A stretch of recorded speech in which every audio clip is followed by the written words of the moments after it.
स्वागत है बच्चों जीटी साइंस के चैनल पे, जहां आज हम पढ़ने जा रहे हैं स्टैंडर्ड 6 हिस्ट्री द इंडियन सब कॉन्टिनेंट एंड हिस्ट्री। अब देखो, द इंडियन सब कॉन्टिनेंट का मतलब क्या होता है। जैसे कि आपने इससे प्रीवियस स्टैंडर्ड में पढ़ा था, कॉन्टिनेंट का मतलब क्या होता है। कॉन्टिनेंट, इंडिया क्या है, एक कॉन्टिनेंट है। एशिया आपका कॉन्टिनेंट है और उस इंडिया क्या है, एशिया का पार्ट है। अब सब कॉन्टिनेंट का मतलब क्या होता है। अब इंडिया क्या हुआ, देखो एशिया क्या है आपका, यहाँ पर अगर हम लोग देखें एशिया क्या है, एशिया हमारा कॉन्टिनेंट है और इंडिया किस में आता है, इंडिया आपका आता है एशिया में। तो इंडिया क्या हुआ आपका, एशिया का सब कॉन्टिनेंट हुआ। इंडिया क्या हुआ आपका, एशिया का सब कॉन्टिनेंट हुआ। और सब कॉन्टिनेंट का मतलब क्या था, एक लार्ज लैंड जहाँ पे एक पर्टिकुलर कंट्री अगर हो उसी को हम सब कॉन्टिनेंट बोलते हैं। मतलब एक कॉन्टिनेंट का पार्ट, जैसे एशिया एक कॉन्टिनेंट है तो एशिया में बहुत सारी कंट्री आती होंगी, तो वैसे ही इंडिया को हम क्या बोलेंगे, एशिया का सब कॉन्टिनेंट बोलेंगे। अब हिस्ट्री के बारे में हम जानते हैं। हिस्ट्री में हम क्या पढ़ते हैं, पास्ट इवेंट्स पढ़ते हैं, पास्ट लाइफ के बारे में पढ़ा जाता है। हिस्ट्री में उन सारी चीज़ों की रिसर्च करके बताई गई रही थी जो जो चीज़ें पास्ट लाइफ में हुई गई है। चलो अब हम क्या करते हैं, इस लेसन को स्टार्ट करते हैं। अब देखो यहाँ पर बोला गया है कंटेंट। अब इस लेसन में कंटेंट क्या गया है आपके, तो पहला है आपका geographical condition and the course of history. पहला आप देखोगे जियोग्राफिकल कंडीशन और जो वहाँ का हिस्ट्री का कोर्स है वो सारा आप देखोगे। 1.2 कंटेंट में आप क्या देखोगे, जियोग्राफिकल फीचर्स ऑफ इंडिया। अब इंडिया के जियोग्राफिकल फीचर्स क्या है वो आप देखोगे। इंडिया का फ्लोरा हो गया, फौना हो गया, देन जो ग्रोथ आए थे, स्केरसिटी हुई थी, वो सारी चीज़ें आप ये 1.2 में देखोगे। नेक्स्ट 1.3 में आप देखोगे द इंडियन सब कॉन्टिनेंट। अब यहाँ पर आप पढ़ोगे एशिया का सब कॉन्टिनेंट, इंडिया के बारे में, इंडियन सब कॉन्टिनेंट के बारे में आप पढ़ने वाले हो 1.3 के बारे में। तो आज के वीडियो में हम क्या पढ़ेंगे, 1.1। आज के वीडियो में हम पढ़ने वाले 1.1 यानी कि geographical condition and the course of history, ये पढ़ेंगे हम इसमें फर्स्ट पार्ट में। चलो अब हम क्या करते हैं, इसे स्टार्ट करते हैं। अब यहाँ पर पहला आ गया आपका जियोग्राफिकल कंडीशन एंड हिस्ट्री। तो यहाँ पर देखो क्या बोला गया है, history is a coherent account of the significant past event in the progress of human culture. क्या बोला गया है, हिस्ट्री जो है वो क्या है, कोहेरेंट सोर्स है, यानी कि एक ऐसा सोर्स है जिससे हम क्या करते हैं, पास्ट इवेंट में जो हुआ है उसे हम समझ सकते हैं। कोहेरेंट, वो हिस्ट्री क्या करता है, उसके बारे में बताता है, एक्सप्रेस करता है। तो वो क्या करता है, पास्ट इवेंट में जितने भी प्रोग्रेस हुए ह्यूमन कल्चर में, ये सारी चीज़ें हमें बताता है हिस्ट्री। नेक्स्ट है time, place, society and individual are the 4 major pillar of history. अब हिस्ट्री हम किसी चीज़ के बेसिस पे लिखते होंगे, किसी चीज़ के बारे में ना हमें पता चलता रहेगा कि हाँ हिस्ट्री है, तो इसके 4 बेसिस पिलर क्या आते हैं, इसके 4 मेजर पिलर, 4 मेजर पिलर क्या आते हैं, time, place, society and individual. अब देखो टाइम से हमें पता, टाइम अगर रहेगा तभी हम, अगर हम पास्ट की बात कर रहे हैं तो उस टाइम में क्या हुआ है, तो ये चीज़ के बारे में आपको टाइम में बताने वाला है। नेक्स्ट है प्लेस। प्लेस यानी कि जगह, हम ऐसे ही तो कहीं भी जाकर नहीं हिस्ट्री स्टडी कर देंगे, हम वो एक पर्टिकुलर जगह पे जाएंगे तो वो प्लेस हो गया। देन सोसाइटी, इंडिविजुअल, ये आपके 4 पिलर्स हो गए। नेक्स्ट है we cannot write history without them, यानी कि हम time, place, society and individual, इन चारों मेजर पिलर के बिना हम हिस्ट्री नहीं लिख सकते। अगर हमें टाइम ही नहीं पता रहेगा हम हिस्ट्री कैसे लिखेंगे, अगर हमें प्लेस ही नहीं पता रहेगा, हमें पता ही नहीं है कि किस जगह की हिस्ट्री है, तो क्या हम हिस्ट्री लिख पाएंगे, नहीं लिख पाएंगे। और अगर हिस्ट्री लिखने के लिए भी हमें उस प्लेस के बारे में मालूम रहना चाहिए, मालूम नहीं रहेगा तो हम नहीं लिख पाएंगे। तो हिस्ट्री किसके बिना नहीं लिखा जा सकता है, तो वो हो गया आपका time, place, society and individual. Next of this 4 component, place is related to geography or geographical condition. In this sense, history and our diet, clothing, housing, occupation, in fact, all human life in any region depends to a large extent on this geographical characteristic. अब देखो जहाँ पर जो 4 pillars हमने पढ़े, 4 pillars में से जो प्लेस है, प्लेस किससे रिलेटेड है, ज्योग्राफी से रिलेटेड है या ज्योग्राफिकल कंडीशन जो अभी हम पढ़ने वाले। तो अब इस जोग्राफिकल कंडीशन में हमारा क्या क्या आता है, हिस्ट्री आता है। आवर डाइट यानी कि हम खाते क्या है, हम खाते क्या आए हुए, पहले क्या खाने का स्टार्ट, जैसे पहले के जो लोग होते थे वो क्या करते थे, वो फ्रूट्स खाते थे। फ्रूट्स खाने के बाद हमें पता चला कि उन्होंने हंटिंग चालू की, वो रॉ मीट नहीं खाते थे, वो मीट को फिर उन्होंने क्या किया, आग जलाना सीखा, आग जलाने के बाद वो उस खाने को पका कर खाते थे। तो ये सब चीज़ हमें कैसे पता चली, हिस्ट्री ने हमें बताया।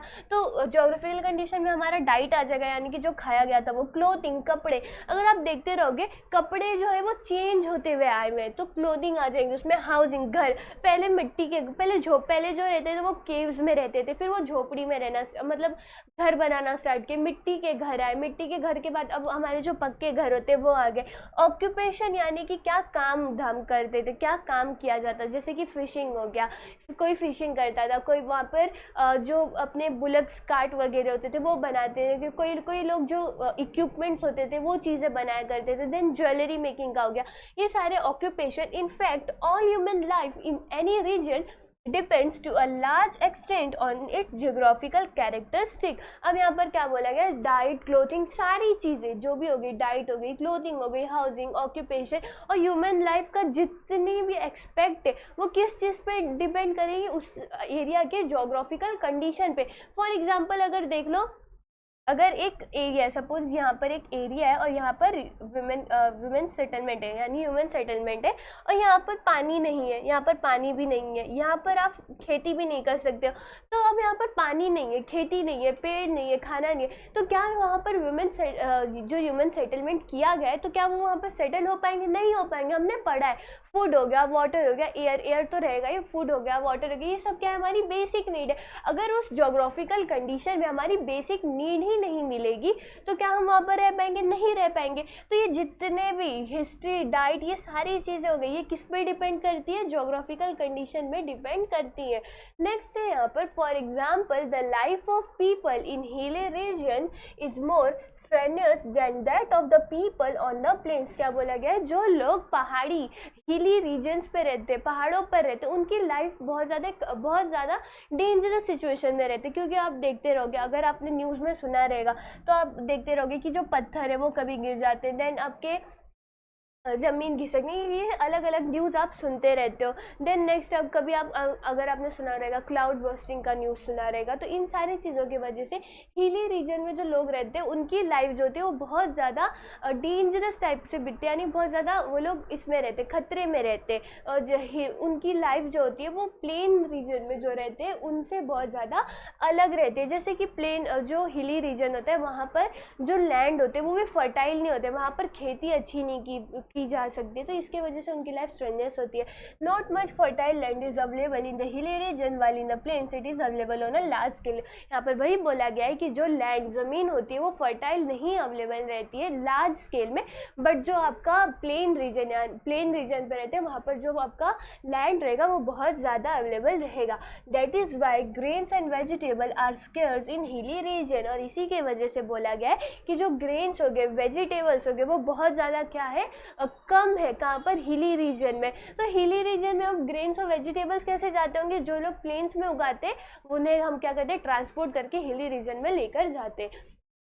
Next, in comparison, people on the plains get them in a sufficient measure. Naturally, this has an impact on the diet of the people. देखो अब क्या बोला गया यहाँ पर, वही कि अगर प्लेन्स के जो लोग प्लेन्स पे रहते हैं वो लोग क्या करते हैं, ग्रेन्स और फूड उनको पहुँचाते, और इसी के वजह से उनके डाइट पे इम्पैक्ट पड़ता है। In hilly region people depend more on hunting and gathering for their food. We also find other such differences in the life style of the people of the hilly region and those of the plains. अब यहाँ पर क्या बोला गया है कि जो hilly region के पीपल्स होते हैं, अब वहाँ पर फूड और ग्रेन तो अवेलेबल नहीं। हमने देखा हिली रीजन के जो लोग रहते हैं, हिली रीजन में आप के फर्टाइल लैंड नहीं रहता, जिसके वजह से उनके पास ग्रेन, फूड्स की कमी होती है। अब उनको फूड जाता कहाँ से?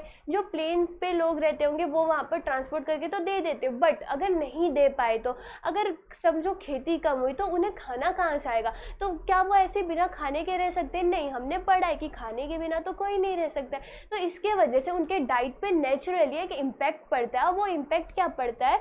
वो लोग क्या करते हैं, वो लोग ज़्यादा डिपेंड करते हैं हंटिंग पे, और अपने खाने को ढूंढने के लिए वो क्या करते हैं, हंट करते हैं, या तो खाना ढूंढ कर खाते। और इसी के वजह से हमें डिफरेंसेस मिलता है किन लोगों के बीच में, जो लोग आपके रहते हैं हिली रीजन में और जो आपके रहते हैं प्लेन्स में। नेक्स्ट है यहाँ पर the climate, rainfall, agriculture, produce, flora and fauna of the region where we live are the sources of our livelihood. अब बोला गया जो क्लाइमेट, मौसम हो गया, रेनफॉल हो गया, एग्रीकल्चर, इन सारी चीज़ों से हमारा क्या बनता है, फ्लोरा एंड फौना बनता है। अब नेक्स्ट यहाँ पर फ्लोरा एंड फौना क्या होता है, अगर आप नाम में ही ध्यान दोगे तो आपको पता चलेगा। फ्लोरा, फ्लोरा में आप अगर ध्यान से सुनोगे तो फ्लोरा में आपको यहाँ पर दिखेगा फ्लावर, फ्लावर एंड फ्लोरा, तो ये होता है आपका फ्लोरा का मतलब क्या होता है, फ्लावर रिलेटेड, एंड फौना का मतलब होता है एक एनिमल लाइफ जो होती है वो। तो देखो फ्लोरा का मतलब क्या होगा, flora is the plant life occurring in a particular region of a time, यानी कि जो प्लांट की लाइफ एक पर्टिकुलर रीजन में, एक पर्टिकुलर जगह पे जो होती है उसे हम बोलते हैं फ्लोरा। एंड फौना, एनिमल की लाइफ एक पर्टिकुलर रीजन में जो होगी उसे हम बोलेंगे fauna.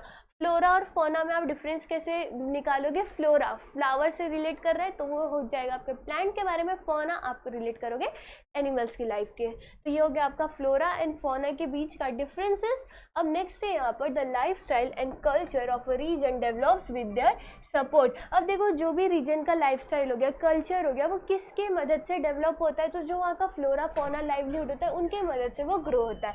Human settlement have flourished wherever the means of living are plentiful. अब यहाँ पर बोला गया कि जो ह्यूमन सेटलमेंट है वो कहाँ फ्लोरिश हुआ है, वो कहाँ सेटल हुआ है, वहाँ पर जहाँ पर उनको सोर्सेस अच्छे से मिल रहे हैं। जैसे कि अभी हमने देखा अगर कहीं पे फर्टाइल लैंड नहीं है, बिल्कुल भी नहीं है, अगर हिली रीजन को छोड़ दिया जाए, फर्टाइल लैंड नहीं है, वहाँ पर खाना नहीं है ना, हंटिंग करने के लिए कुछ है, तो क्या वहाँ पर ह्यूमन सेटलमेंट सेटल हो पाएगा, नहीं हो पाएगा। तो ह्यूमन सेटलमेंट क्या ढूंढता है, जहाँ पर उन्हें अच्छे से चीज़ें मिल पाए, लाइफ जो हो वो अच्छे से वहाँ पर हो पाए। नेक्स्ट है over a period of time this settlement develop further into villages and town.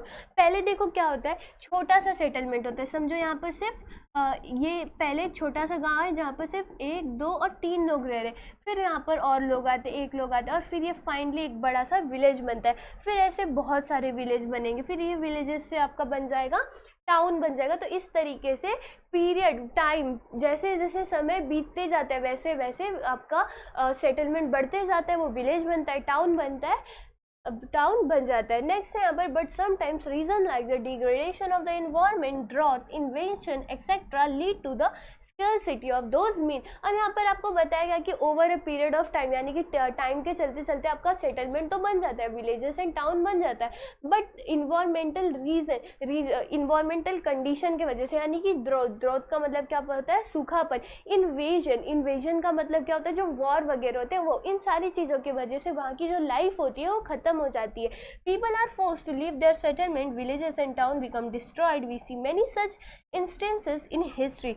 Thus, we see that there is very close relationship between history and geography. अब हमें यहाँ पे क्या पता चला, देखो जो लोग होंगे, अगर कहीं पे वॉर चल रही है तो लोगों को अपने लाइफ के बारे में डर तो लगता होगा, तो इसके वजह से उनको वो जगह खाली करनी पड़ती थी। अगर सूखा पड़ गया तो भी उन्हें जगह खाली पड़ जाएगी क्योंकि पीने के लिए पानी नहीं मिलेगा। तो इसके वजह से क्या होता है, जो विलेजेस होते हैं, टाउन होते हैं, वो डिस्ट्रॉय हो जाते हैं, वो ख़राब हो जाते हैं। और इसी के वजह से हमें क्या पता चलता है कि हिस्ट्री और जोग्राफी एक दूसरे से रिलेटेड है। किसके वजह से, जो ये सारे इंटेंसेस हो रहे, बहुत सारे जो भी ड्रॉथ सूखापन पड़ा, हमें कैसे पता चला कि जो विलेज था वो क्या हो चुका है, डिस्ट्रॉय हो चुका है, क्योंकि हमने हिस्ट्री पढ़ी कि वहाँ पे ड्रॉथ हुआ था, वहाँ पे इन्वेजन हुआ था। तो ये चीज़ें क्या, इनसे हमें क्या पता चला, हिस्ट्री एंड जो जोग्राफी है ये आपका क्लोजली रिलेटेड है। तो देखो यहाँ पर हमने क्या पढ़ लिया, जो फ्लोरा एंड फौना था उसके बारे में। यहाँ पर आपका 1.1 जो है वो खत्म होता है, जहाँ पर हमने क्या पढ़ा, geographical condition and the course of history, जहाँ से हमें क्या पता चला कि जो हिली रीजन के लोग होते हैं उनकी लाइफ एंड जो प्लेन में जो रीजन होते हैं उनकी लाइफ बहुत ही ज़्यादा अलग होती है। नेक्स्ट हमने देखा था फ्लोरा एंड फौना के बीच में डिफरेंसेस क्या होते हैं। जोग्राफी एंड हिस्ट्री वो एक दूसरे से बहुत ज़्यादा क्लोजली रिलेटेड है, ये भी हमने यहाँ पर देखा। और हिस्ट्री के बारे में हमें क्या पता चला, वो क्या है, एक कोहेरेंट सोर्स है जो हमें क्या बताएगा, पास्ट लाइफ में जो भी हुआ है उसके बारे में। तो इसी के साथ क्या होता है, आपका ये वीडियो यहाँ पर ख़त्म होता है। बाकी के जो नेक्स्ट आपके टॉपिक्स है हम क्या करेंगे, नेक्स्ट वीडियो में देखेंगे। आई होप आपको ये वीडियो समझी होगी। फिर मिलते हैं हम नेक्स्ट वीडियो में, तो के लिए bye bye and take care.